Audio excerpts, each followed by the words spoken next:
Muito boa tarde a todos, queridos irmãos, ouvintes da Palavra de Deus. Meu nome é Pastor José Roberto, estou aqui na comunidade terapêutica Tanque de Betesda, situada aqui na cidade de Rio Grande da Serra. Bom, queridos, eu, assim, tocado pelo Espírito Santo, gostaria de trazer uma mensagem para vocês. Eu acredito que essa mensagem ela vai impactar a sua vida. Não por eu pregar, mas induzido pelo Espírito Santo, que convence o homem do seu erro e do seu pecado, vai falar comigo e com você. Essa palavra eu já tenho pregado em muitos anos, dentro de um sistema penitenciário. E toda vez que Deus nos dá a oportunidade de ministrar essa palavra ali dentro, vidas são impactadas, vidas são transformadas. Eu estou aqui com um livro muito precioso. Esse livro é um livro de cabeceira. Cada vez que eu me debruço a ler, mais eu aprendo. É como garimpar. Cada dia a mais que eu estou garimpando nesse livro, eu encontro preciosidade. Eu encontrei esse livro no sebo, em São Paulo. Paguei R$ 23.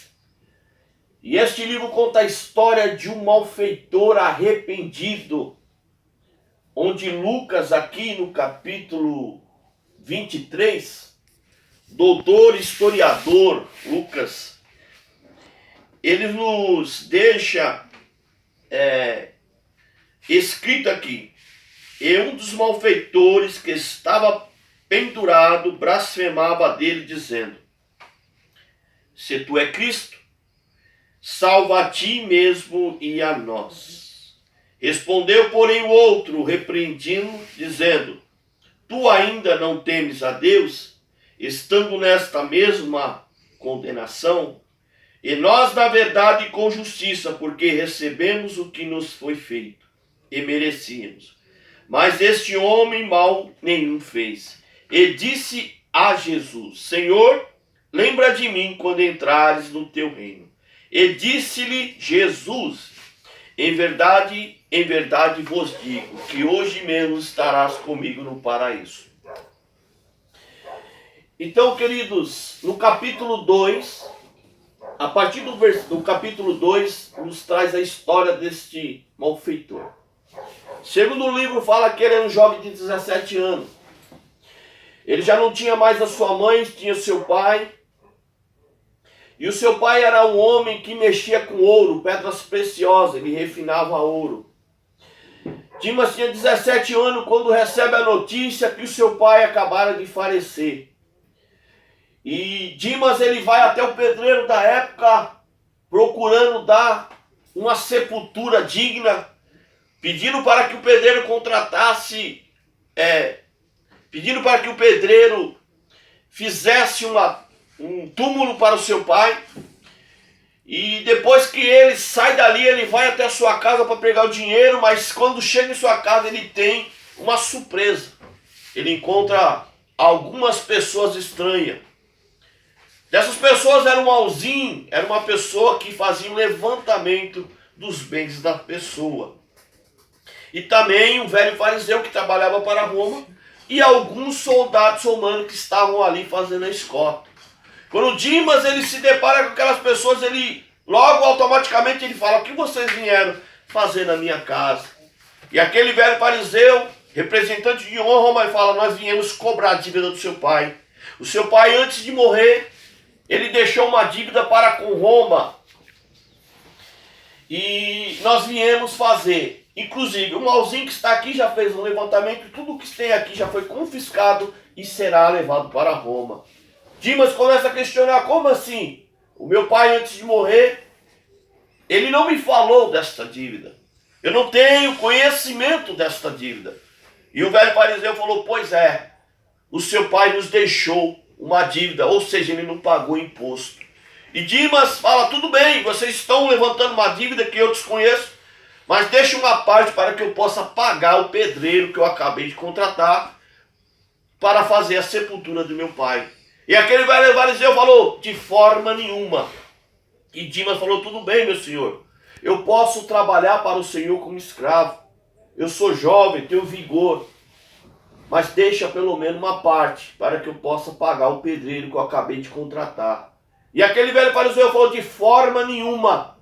E Dimas ali, com todo o furor, ele vai para cima do velho fariseu, lhe fazendo o juramento: eu vou matar o Senhor e a sua quarta geração. E os soldados romanos que estavam ali fazendo a escolta tira Dimas daquela situação e pela ordem do velho fariseu coloca ele no cárcere. Segundo o livro fala que Dimas ficou 3 meses, querido, no cárcere. Dimas dentro do cárcere ele só tinha um desejo de vingança. Depois de 3 meses, Dimas é solto. Segundo o livro fala que Dimas, depois de ser solto, passa pelas ruas de Jerusalém, encontra um comerciante que vendia objetos, e dentro desses objetos havia um punhal. E ele pergunta para aquele comerciante: o senhor me venderia um punhal? Eu pagaria 10 vezes mais do que ele vale. E aquele comerciante acha um bom negócio e vende pela palavra de Dimas, porque naquele tempo a palavra ela tinha um poder, ela tinha um peso. O homem empenhava a sua palavra, como Dimas acabara de empenhar. E no outro dia, queridos, encontraram um velho fariseu numa lava, com um corte na garganta, um corte no peito, e na testa estava escrito de sangue: Dimas. Agora Dimas comete um crime. Ele comete um homicídio. Ele cumpre o que ele prometeu. Além de ele matar o velho fariseu, ele ainda assina, deixa a sua assinatura como autor daquele crime. Dimas agora, diante daquele homicídio, ele conjectura: já não posso viver mais em sociedade. A sociedade já não vai me aceitar. Roma agora vai me mandar me caçar e me capturar. E ele tem a ideia de ir para Samaria, aonde ali havia muitas quadrilhas de salteadores. Ele conjecturou: eu vou para onde me aceitam. Eu não posso mais viver aqui em sociedade, mas eu posso estar num lugar onde as pessoas me aceitam. E quando ele se depara em Samaria, ele encontra uma caravana de 14 homens, de salteadores. E no momento que ele encontra aqueles 14 homens, ele começa a contar sua história, o que havia lhe acontecido. O chefe daquela quadrilha passa a acreditar nele e aceita como novo integrante daquela quadrilha. Agora formado por 15 homens. Mas algo começa a acontecer entre aqueles homens. Segundo o livro fala que Dimas, todas as noites, ele começava a ler a lei de Moisés. Porque Dimas, ele teve a oportunidade de entrar numa escola rabina, com 5 anos de idade, e aprender a lei de Moisés. Dimas, ele era um jovem culto, era um jovem conhecedor, que tinha um princípio, que tinha base. E diante daqueles homens ignorantes, que não tinha leitura, que não tinha conhecimento, ele passa a ministrar sobre a vida daqueles homens, sobre a lei. Isso trazia paz entre aqueles homens. Isso fez com que Dimas se destacasse.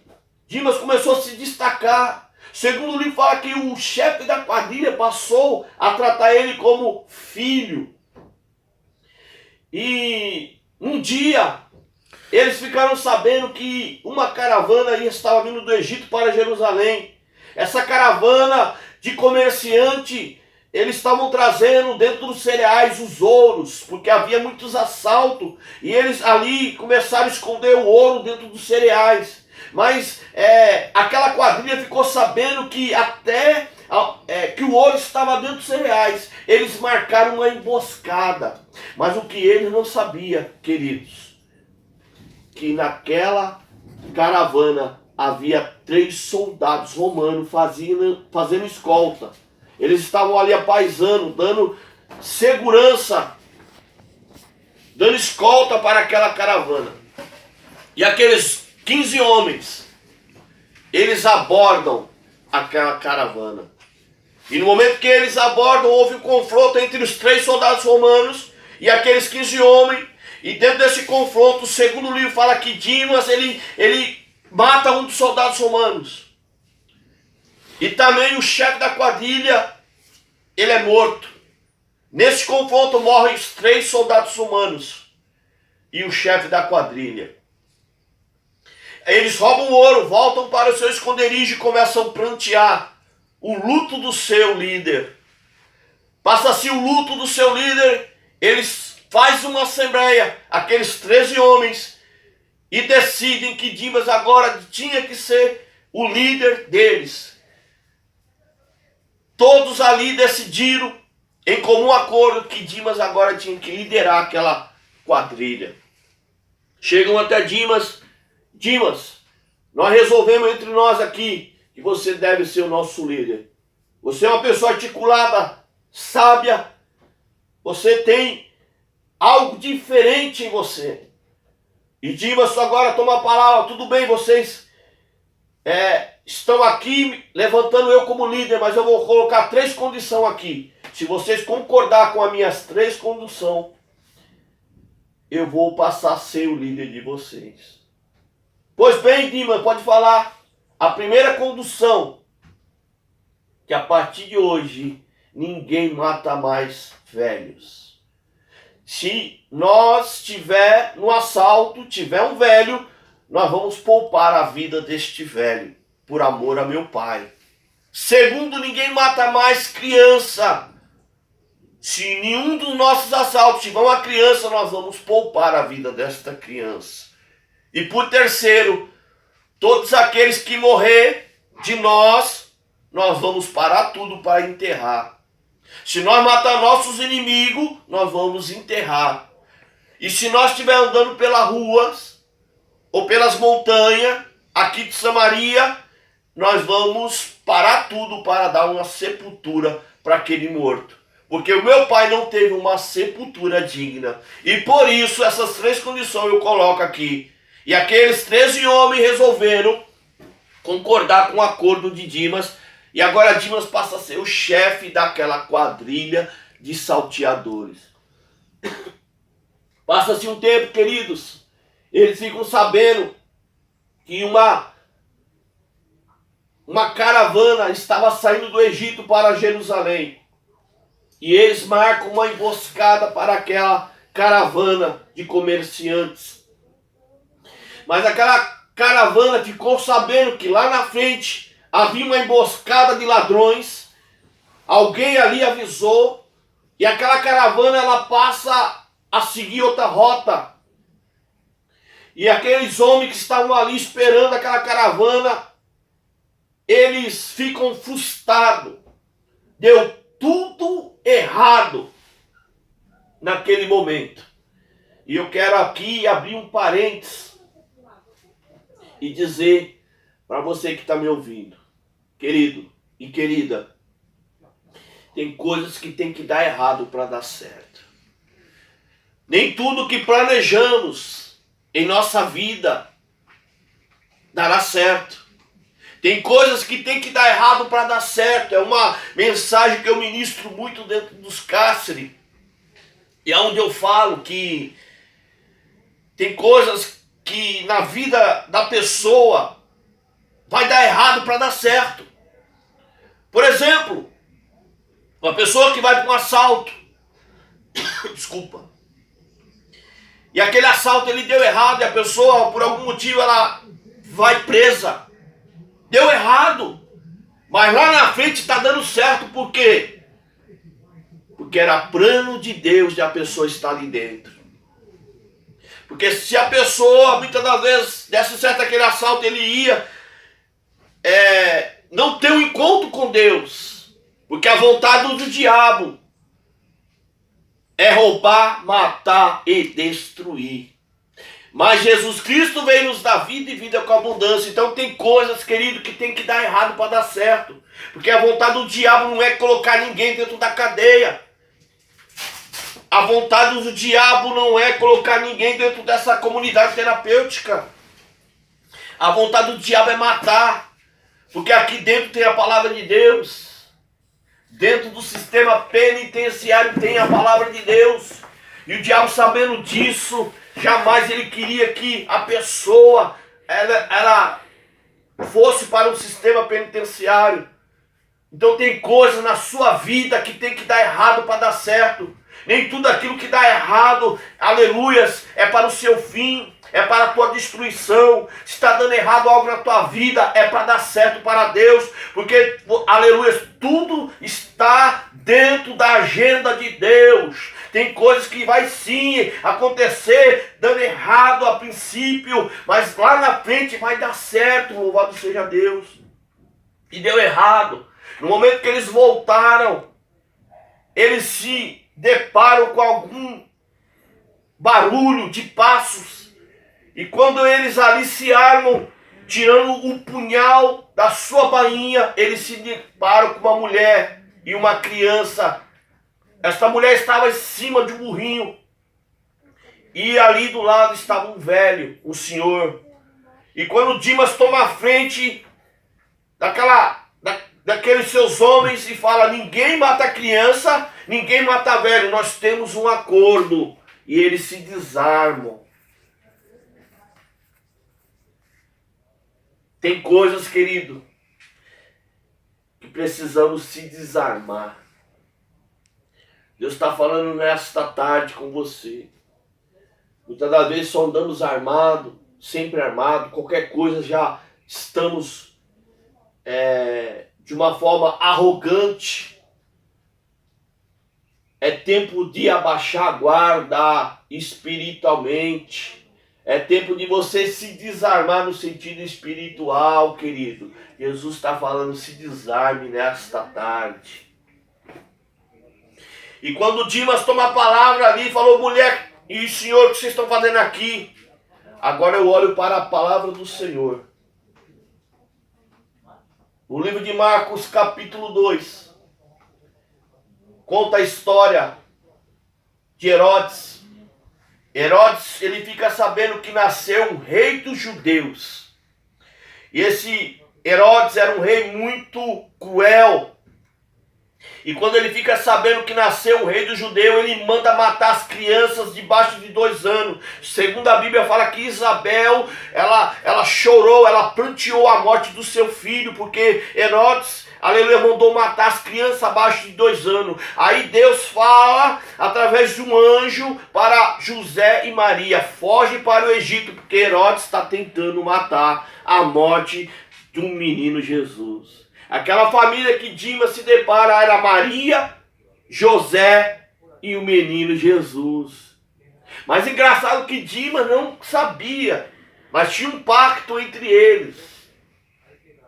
E Dimas agora passa a tratar aquela família como hóspede, com favor. E fala: a partir de hoje vocês vão ser o meu hóspede.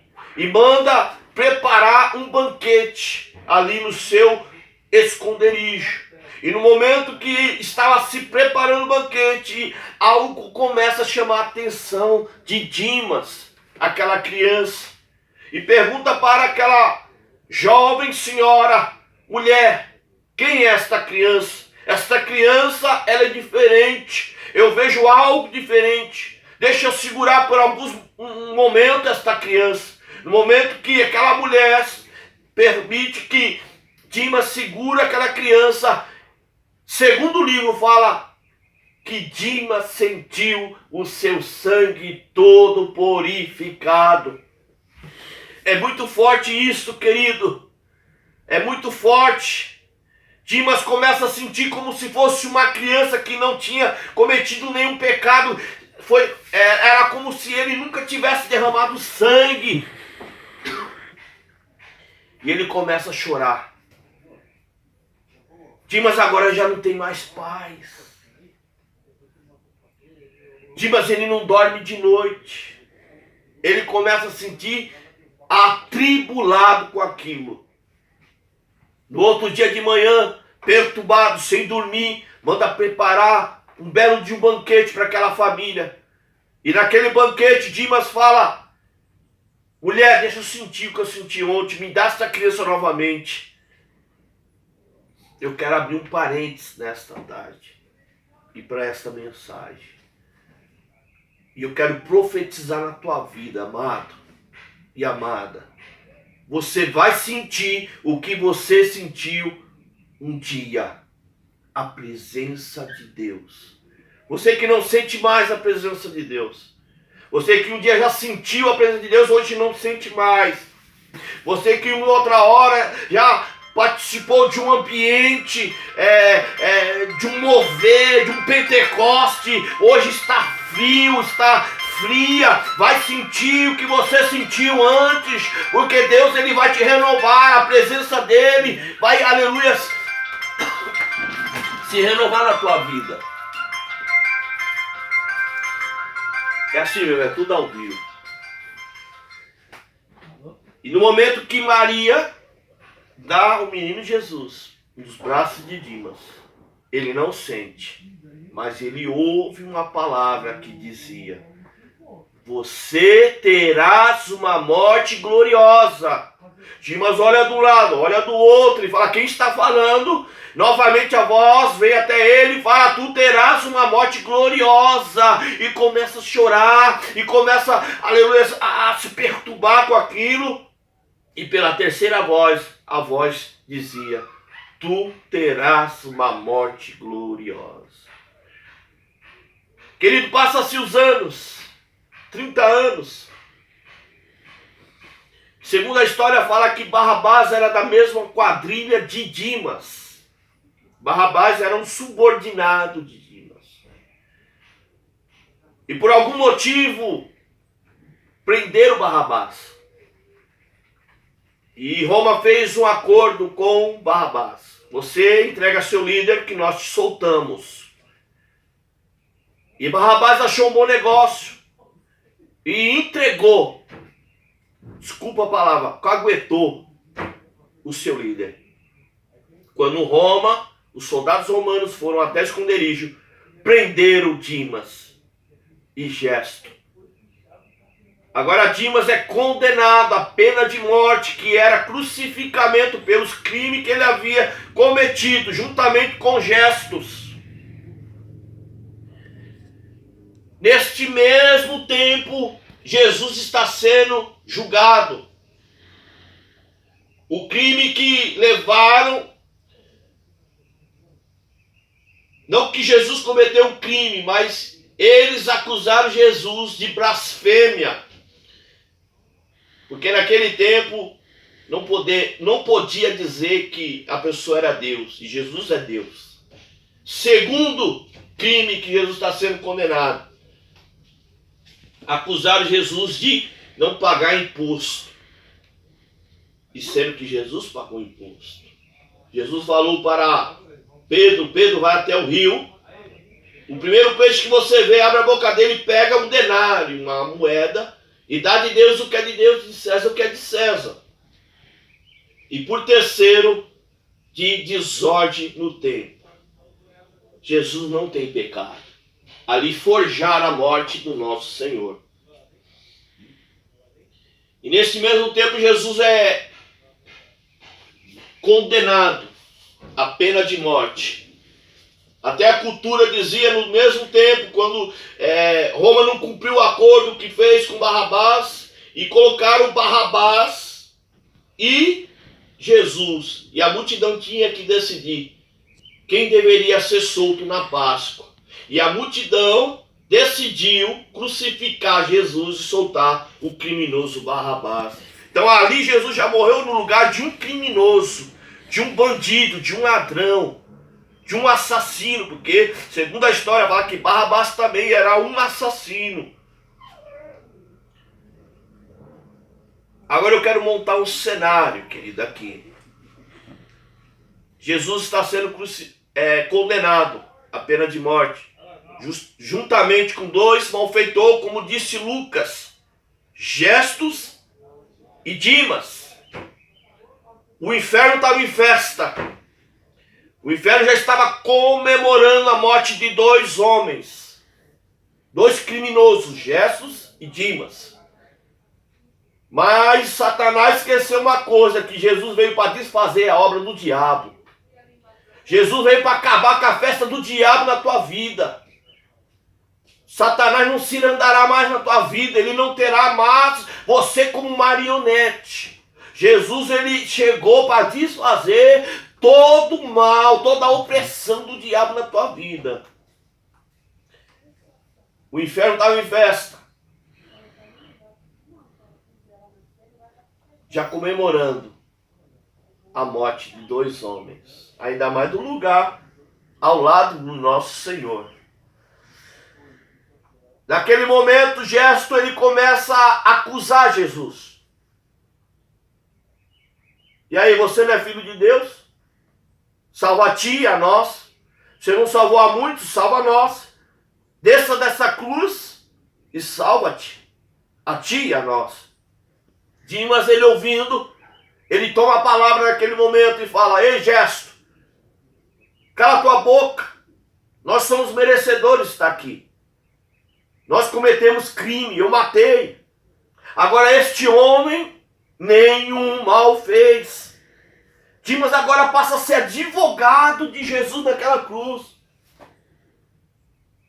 E naquele diálogo, Dimas, ele fala para Jesus: Jesus, lembra de mim quando tu estiver no teu reino. Sabe o que Dimas quis dizer? Jesus, lembra que o Senhor me fez uma promessa que eu terei uma morte gloriosa? Pois bem, eu estou debaixo de uma promessa. Jesus, olhando para a vida deste homem, que naquele momento estava se arrependendo do seu pecado, falou: lógico que eu lembro. Nas minhas palavras e na palavra deste livro, eu quero dizer, Jesus falou: lógico que eu lembro, que eu te fiz uma promessa e eu estou aqui para cumprir. Hoje mesmo tu estarás inaugurando o céu juntamente comigo. Louvado seja o nome do Senhor. Querido, agora eu quero encerrar esta mensagem dizendo uma coisa. Talvez o destino te levou para a vida do crime. Talvez algo aconteceu, forjaram algo na tua vida. Dimas, ele não escolheu ser vida louca. Dimas não escolheu estar na vida do crime. Dimas não escolheu matar. Forjaram uma situação em sua família para que ele entrasse. Não que ele tinha tendência de ser vida louca. Eu quero te dizer uma coisa. Você não nasceu para ser vida louca. Você não nasceu para o crime. Você está debaixo de uma promessa que Deus te fez. No ventre da tua mãe eu te separei, te escolhi como um profeta. Tu és meu, tu serás um grande pregador. Eu quero te dizer, aleluias, ainda que a palavra do Senhor fala que aonde abundou o pecado, superabundou a graça de Deus. O teu fim não será na vida do crime. O teu fim não será atrás das grades. O teu fim não serás, aleluias, morrendo na vida do crime, mas será pregando a palavra do Senhor Jesus Cristo. Tira do teu coração. João 14, no versículo 1. Não turbe vosso coração, credes em Deus, credes também em mim. Na casa do meu pai há muitas moradas. Se não fosse assim, você teria dito: vou preparar um lugar para vós, e aonde eu estarei, tu estarás. No versículo 6 fala: porque Jesus é o caminho, a verdade e a vida. Ninguém vem ao Pai senão pelo Filho. Jesus morreu pelo meu e pelo seu pecado, querido. Então Jesus tem um plano de salvação para a tua vida. Essa história tem um pano de fundo. Talvez ela impactou, ela endossou a tua vida nessa nesta aleluia tarde, porque Jesus está falando contigo que tem um plano de salvação na tua vida, que tem um plano, sabe por quê? Você não desceu à sepultura ainda, porque Jesus, ele tem uma obra na sua vida. Sabe por que você passou pela vida do crime? Sabe por que você já foi preso? É porque Jesus tem uma obra na sua vida. Sabe por que você está nas drogas? É porque Jesus tem um plano na sua vida. Nada acontece sem a permissão de Deus. E eu quero te dizer que nesta tarde Jesus vai ter um encontro e aleluias, e fala que eu tenho uma obra na sua vida. Sobre o homem entrou o pecado no mundo, Adão, e sobre outro entrou a salvação no mundo. No livro de Romanos capítulo 6 fala que o salário do pecado é a morte, sim. Mas na parte B fala, mas o dom gratuito de Deus é a vida eterna. Queridos, ouvinte, eu não quero trazer aqui uma heresia, mas simplesmente uma história, como todos nós temos uma história de vida. A pessoa chega no cárcere, ela tem uma história de vida. E essa história de vida, ela nos traz uma grande verdade. Jesus, ele veio para salvar aquele que se havia perdido. E este livro também conta no momento que o soldado Longino, ele foi ter a certeza que Jesus realmente estava morto. Aqui no Lucas 23, 42, diz assim: e disse-lhe a Jesus, Senhor, lembra, não é isso não, peraí.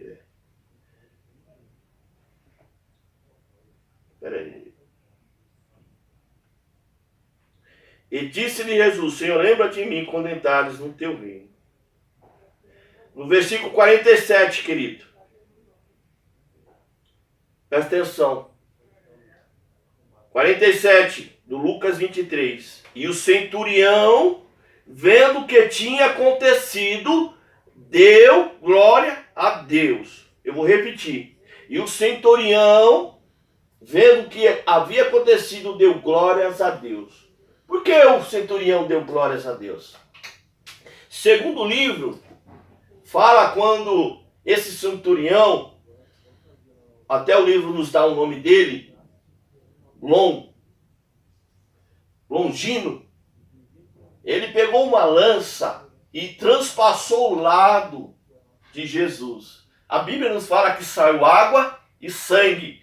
E no momento que saiu o sangue de Jesus esplanou sobre o seu rosto.